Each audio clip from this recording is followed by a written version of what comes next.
Welcome to my spoiler review, sort of spoiler review, of Justice League, Zack Snyder's Justice League. It's spoilers because I don't really feel like I can talk about it as well as I want to without going into spoilers. And I figured by now a lot of people who want to see it have already seen it by the time they watch this review. So we're going to go into spoilers when necessary, when I feel like I have to. But anyways, I just want to start off by saying, what the hell, right? I mean, this movie wasn't just better than Josstice League, the theatrical cut. It was like 5 or 10 times better than that movie. And I was shocked at how much better this version was than the original because it's basically like the same story. It's like this one, it's just more fleshed out. Things have more room to breathe. And it has a lot of the same shots. So, you know, the editing and the allowing of more things to breathe more really changed this movie a lot from the 2017 version. And I know, and you know, Joss Whedon and like the producers are largely, well, Joss Whedon is largely at fault, but you know, it was a studio mandate to make this movie 2 hours. I mean, or less. I don't know if any director could have taken this 4-hour cut or whatever and whittle it down to 2 hours and have it be good. Whether it was Joss Whedon, Martin Scorsese, any director, it just wasn't going to work. And the reason is because the way that this version of the DCEU has materialized, they rushed to get to Justice League. And so a lot of the characters in this movie, they haven't had, you know, like their own movies first. So you basically had to like flesh out who they all were and tell the larger story of them fighting Steppenwolf in this one movie. So it kind of had to be 4 hours or just, you know, 3 to 4 hours or whatever to really work, right? You know, Flash hasn't had his own movie yet. At the time this movie was being made, Aquaman didn't have his own movie yet. You know, I think it was just like Wonder Woman and Superman really had their own movies yet. None of the other members of the Justice League had movies yet. And they still haven't had them all yet. Like Cyborg doesn't have one. The Flash hasn't even come out yet. He's getting one. So it's like there was no choice if you're going to introduce these characters, but to tell us who like some of them were for the first time in this movie. And also tell the whole Steppenwolf Darkseid story, like the bigger threat. So this movie kind of had to be like, you know, really long. Because Warner Brothers rushed to get to this point. So, you know, while you can't blame Joss Whedon, I think on the other hand, you kind of can't. Because, I mean, I think, like, the whole situation was just screwed from the beginning because of just the politics and the timeline and the company not waiting to flesh out these characters before getting them together in Justice League, right? But anyways, Zack Snyder's version of Justice League, the 4-hour one we got just now, it's great. I mean, and the reason I think it's great is because, like I said, it's long enough to give everybody, to give the story room to breathe, to give the characters room to breathe, and to have everything work organically, right? Without it feeling too stuffed or condensed. And it stunningly doesn't even feel, like I said, it doesn't feel slow at all. It feels like the pace, it's just as long enough as it needs to be to tell this kind of story and do everything it needs to do well, which I think is spectacular. And watching it, I felt like, you know, I'm someone who comes into this from the comics. I'm not someone who just watches the movies and the shows and plays the video games and I don't read the comics. I read the comics first before I went into all that. And to me, watching this movie, it did feel like, you know, the cinematic version of like a good issue #1 of like a super team comic book. Like in X-Men, Avengers, Justice League, Teen Titans, Doom Patrol, whatever, where you see this team for the first time get together. This is why they get together to fight whatever threat. This is who they are. And, you know, let's get going. Like, I thought this setup was really good. And I thought it was very, you know, wonderfully executed. And it was nice seeing characters like Martian Manhunter pop in. Who will, if they continue with the Snyderverse in some fashion, he'll definitely be one of the next members of the Justice League. But it was great. Now, I didn't think the movie was perfect, and I'll get to why at the end. It was some of the storytelling decisions, but I do think overall, it was a really good movie. It was. I always expected this movie to be good, but it was better than I expected. Mainly because, you know, the characters got more to do. And we'll go with some of the characters, you know, character by character. I'll start with the threat they united against in this movie, Steppenwolf.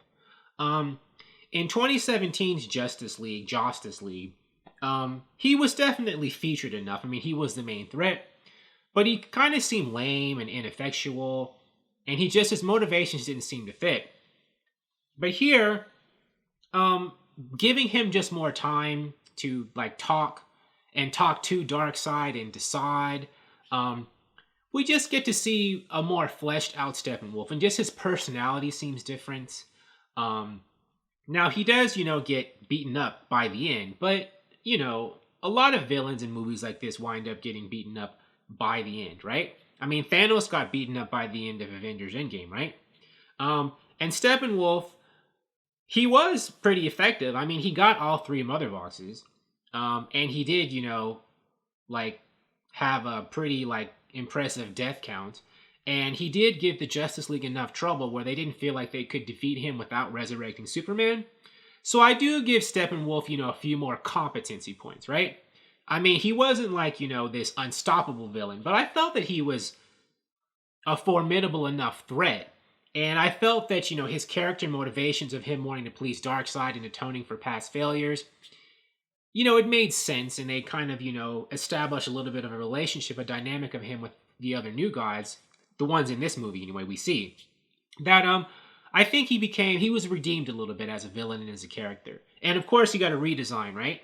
I didn't think Steppenwolf looked bad in Josstice League. I mean, I don't think I'm really that picky when it comes to visual effects. I thought he looked alright, but he looks fine here too. He does look a lot more like alien-like, or just not. He's definitely humanoid, but he looks, a lot rougher. He doesn't look like a regular person. And his armor was cool. The way he can make the spikes come out. That was nice. I don't remember if his armor did that in Josstice League, but it looked really cool here, especially with the different character design. But, I think that Steppenwolf became a worthier adversary and a more interesting character in the Zack Snyder's Justice League. And, even though it didn't really end well for him, I thought for the time he was on the screen, he was worthy enough, I'm glad. I'm glad Steppenwolf was done justice, pun intended. And also another character who got, well, the Flash and Cyborg, they benefited a lot from the longer runtime, right? We got to see more of them, especially Cyborg, right? This is basically a Cyborg origin. Well, it's not. There are a lot of people saying, oh, it's Ray Fisher's movie or he's the biggest character. I don't think so. I think it was balanced enough, but he definitely gets a lot of presence. I wouldn't say this is a Cyborg movie. It definitely feels like a Justice League movie. But it's a Justice League movie where a portion of it, we get a lot of Cyborg in or near the middle, and it basically serves to tell us where he came from. And yeah, I think Ray Fisher did a great job. I don't know what's going to happen with him and Warner Brothers after this point, if they can repair that relationship. But I'm thinking, maybe Jason Kilar can sit him and Walter Hamada down at a table and be like, hey guys, let's hash it out. Can I hire a conflict mediator, send you guys to a camp? Maybe you can play some team building games together. Can we work this out? Because I think at this point, it's look, Zack Snyder's Justice League is out. Ray Fisher is winning a lot of fans with his portrayal of Cyborg. They don't seem to want to get rid of Walter Hamada, right? They released a statement basically saying, we stand by Walter Hamada. Is there a way just to have them get along and proceed? Work it out? Maybe, these executives or high-powered business people can work some magic? Because at this point, it's Ray, everybody's getting to see you play Cyborg. The Snyder Cut's coming out. Just forget about all this stuff and keep playing Cyborg. I don't see what the big deal is. Or whatever. I mean, that's just my take. I know a lot of bad stuff happened, but I would hope that maybe they could put this behind them at this point, and that maybe this could be a start of a healing process. But anyways, he did a good job as Cyborg, and I think it'd be great if he continues, but, hopefully they can do something to resolve this fight he has with Walter Hamada, so that they can all go on peacefully and just coexist. I guess maybe that's a naive viewpoint, but it is sad that that behind the scenes drama could, impede people being able to do things professionally excellently. Because I think, it's possible if they just want to put stuff behind them that they can all move forward as part of the DC umbrella. But that's Cyborg. And as for Flash does seem a lot more competent in this movie. Well, he wasn't incompetent. I'm using that word wrongly, but I guess he seems less green is what I'm trying to say in this movie. Justice League, they really did make him seem like he was a fish out of water, didn't know what he was doing. In this movie, he does still seem like, a newer hero, but he does seem to be a newer hero with a bit more he does seem more comfortable in his own skin and with his powers here, which is nice. And we get to see that part of it is we get to see him use his powers more skillfully, right? Like the scene where he saves Iris when he's trying to get a job in that pet shop. When they fight, when they try to save the scientists, there's that scene where he runs really fast to save the scientists who are like going to be possibly crushed by that falling debris. He uses his powers a lot more skillfully, more often in the movie, and just the way that Ezra Miller plays the character and the way it's written for him, he does seem like someone who's more comfortable using the powers he has. I mean, he still doesn't seem like someone who's used the Speed Force or his super speed powers that long, but he seems like he's been using it a bit longer than he did in Josstice League, right? He seems more comfortable being the Flash in this movie. And, you know, he basically saves the day at the end of the movie when he's able to, like, turn back time, sort of, kind of, at the end with the mother boxes. He did that. He's done that before, though. Like I said, they give him more time to breathe earlier in the movie to do other things. But that is really cool. And I do like, you know, giving Ezra Miller more time to be the character. And it does make me a bit more optimistic about the Flash movie he's getting and about him being the star of it and being able to carry that movie. So, you know, I think that he and Cyborg benefited the most. Well, they all did, but they really needed it, I guess, more than the other characters. And they got it. We got to see a lot more of Batman's guilt. I mean, Batman's guilt for what he had done to Superman and the way he, like, went off the rails, that was apparent in the theatrical cut, too. But here, you know, it just seems like, it seems stronger and more better realized because there's just more. They give him, like everyone else, the writing more time to show the character dynamics and the motivations. And yeah, Batman is a lot. We do see a softer side of Batman in this movie. But like I said, you know, Batman, I think, is trying to atone for past sins, right? He flipped out in Batman v Superman. I mean, Batman lost his mind. He was way too unhinged. And he realized that in this movie from BVS. And he's just trying to make up for it. And I get that from him. And I get him trying to, like, you know, be a bit more diplomatic with the other members of the League. You know, he's like a nicer Batman. And it makes sense. I mean, it all makes sense given from where he was before. And we see him having a bit of a character arc. And I like that. I do feel that it'll be very interesting to see if Ben Affleck's Batman continues. Where they go with this character, you know. I do feel like the evolution we're seeing of Batman, he is becoming more, I guess, like the Batman from the animated series, where, you know, he's tough in heart when he needs to be, but he's not as much of a jerk. Because Batman in this movie really doesn't seem as jerky as he was in BVS, and it makes sense because, you know, character growth and the things that have gone on in his life and the world. And I like this version of Batman better than the one in BVS. This Batman feels more like the real Batman to me. A Batman who spends a bit more time thinking before he reacts to things, and is giving people more of a benefit of the doubt. Batman, I guess, is a bit more sane in this movie, in my opinion. But, you know, and he does emerge. He is the team leader in this movie. I know in Justice League comic books, it's been kind of up in the air sometimes who the leader is. But in this version of the DCEU, I'm fine with Batman being the leader. And it makes sense because, as he said, wealth is his superpower. Batman's the one who has all of the equipment and all the money to keep all this stuff going. He's kind of like the Iron Man of the Justice League, right? I mean, in the Marvel universe, you know, it's Tony Stark who has all the money and, you know, like the Stark Tower and stuff to give them a base and give them equipment and stuff. And in the DCU, that's Bruce Wayne, that's Batman. So it does make sense to see. It's nice to see him come into that role and to be a bit more, I guess, of a cooler guy about it than he was in the last movie we saw him in. Well, I guess the last movie we saw him in was Josstice League, but you know, the BVS. The character I think who stays the same the most in this movie compared to how he was in Josstice League is Aquaman to me. Like, the personality and stuff seems the same. We just get to see, like I said before, more of him. You know, especially in that scene where Batman comes to meet him and try to recruit him in the beginning of the movie in that small village, or that, you know, fishing village. You know, we get to see more of an expanded scene. The storyline's basically the same. The biggest thing about the Aquaman parts of this movie is the stuff around him and how different the setup is and how it's executed from Josstice League, and even James Wan's Aquaman movie, right? We get to see more of people talking with underwater bubbles, right? Whereas, in Aquaman, James Wan's Aquaman movie, the Atlanteans don't need to do that. But here, they seem to need to do that. They seem to need to have bubbles in order for them to speak.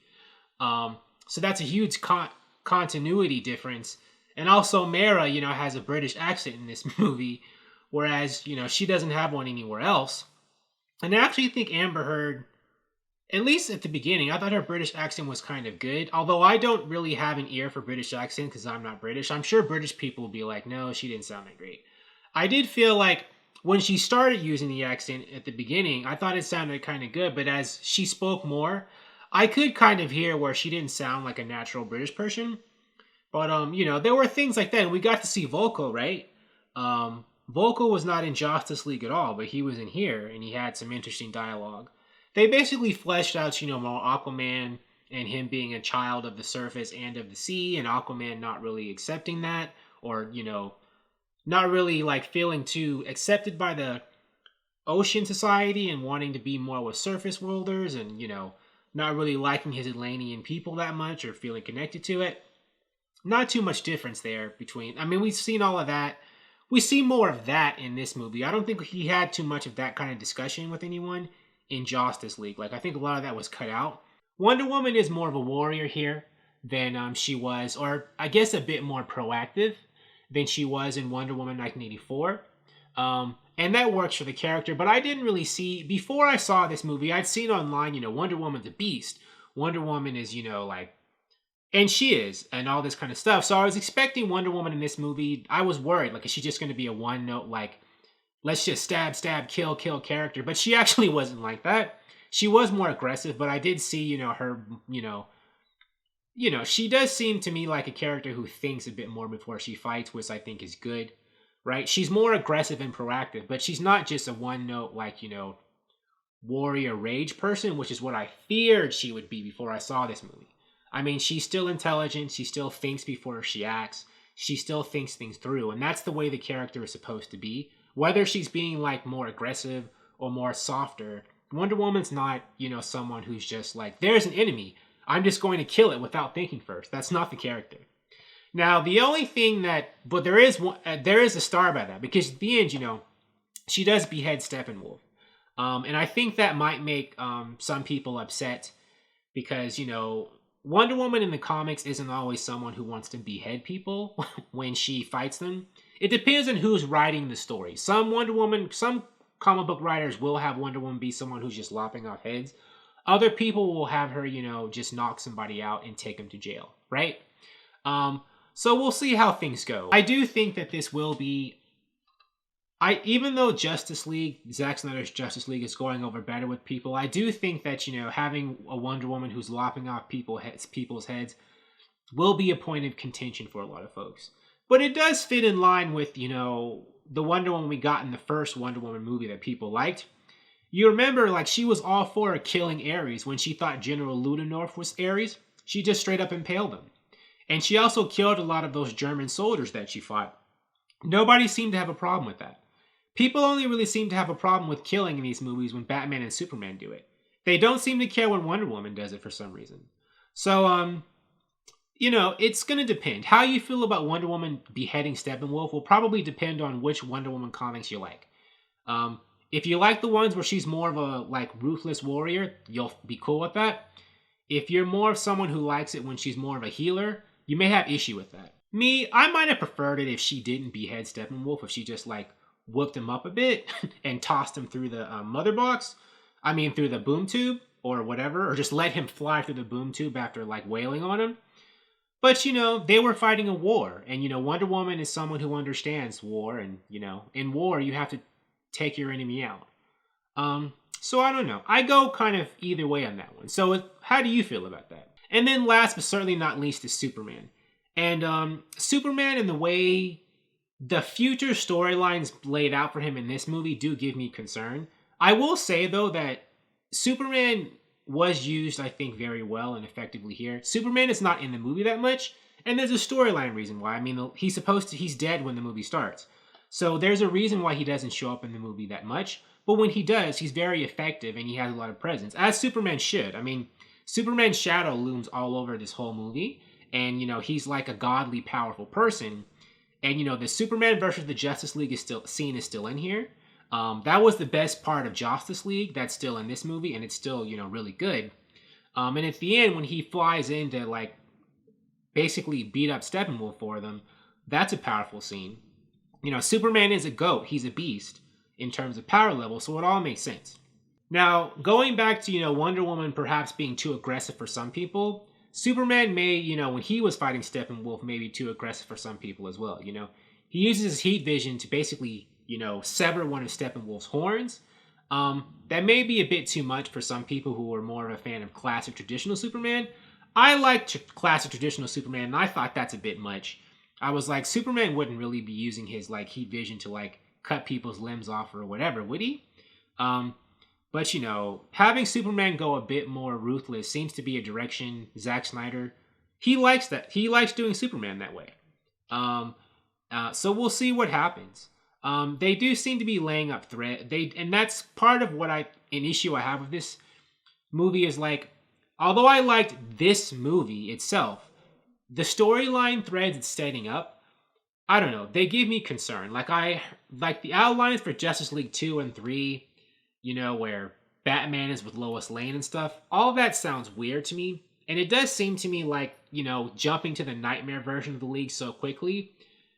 It's like, basically, this movie has the League and the heroes being set up to work together as, like, the golden age of heroes.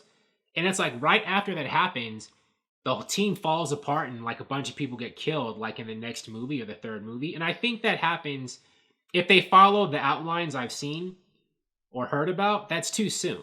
Like, I think we should have, like, 2 or 3 movies of the Justice League being the bright, shiny Justice League that's, you know, functioning as, like, a confident, you know, well-oiled machine team, before we do any stories where, you know, anybody's getting killed or anything's falling apart, or Superman is, like, Lois Lane dies and Superman goes evil and is, like, you know, flying out to try to kill the Nightmare Justice League.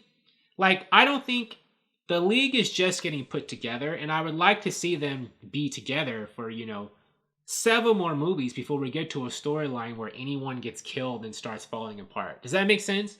Like, you know, Martian Manhunter showed up. It would be, you know, in this movie, it would be nice in Justice League 2 if he shows up, Black Canary, Shazam, other people. We get to see this era of the League, the team, work together for a while before, you know, anything happens where Lois dies and Superman goes crazy and becomes more ruthless. I don't want to go there yet, or I don't want to go there too soon, if at all, right? It's like, you know, I'm concerned that Zack Snyder's Justice League saga in the sequels might take the team into a more of a dysfunctional or, like, falling apart direction when, you know, they're just getting started, right? I would like to spend more time with this Justice League before anything happens to throw it off the rails, right? You know, we saw this scene where Wonder Woman is dead and being burned in the pyre. I don't want to see that in Justice League 2. I mean, we just got the Justice League together in this movie. I want to see, like, 4 or 5 movies of them, you know, just being superheroes first before anybody starts, you know, getting killed, or it's like, oh, you know, whatever. But, so, you know, while I did like this movie, and I was shocked at how much I liked it, there were things in it that do still give me concern about where things might go in the future. And I think that, you know, if the Snyderverse continues, and if Warner Brothers greenlights a Justice League 2 and 3, I would hope that they kind of revise their plans about where they're going with this stuff. Because, I don't know. I am a little worried about what the future may hold from a storytelling perspective. But, you know, I have hope because this movie was better than I expected it to be. This movie was serious, but it wasn't, like, as dark as BVS or Man of Steel, right? This was, well, except for, I guess, how they dealt with Steppenwolf. But overall, this was a pretty, you know, like, fun, interesting movie. And very intriguing. But those are my thoughts on Zack Snyder's Justice League. Thank you for watching. If you like this video, please like it on YouTube and subscribe to the channel because I appreciate your viewership, and I'll talk to you soon. Bye.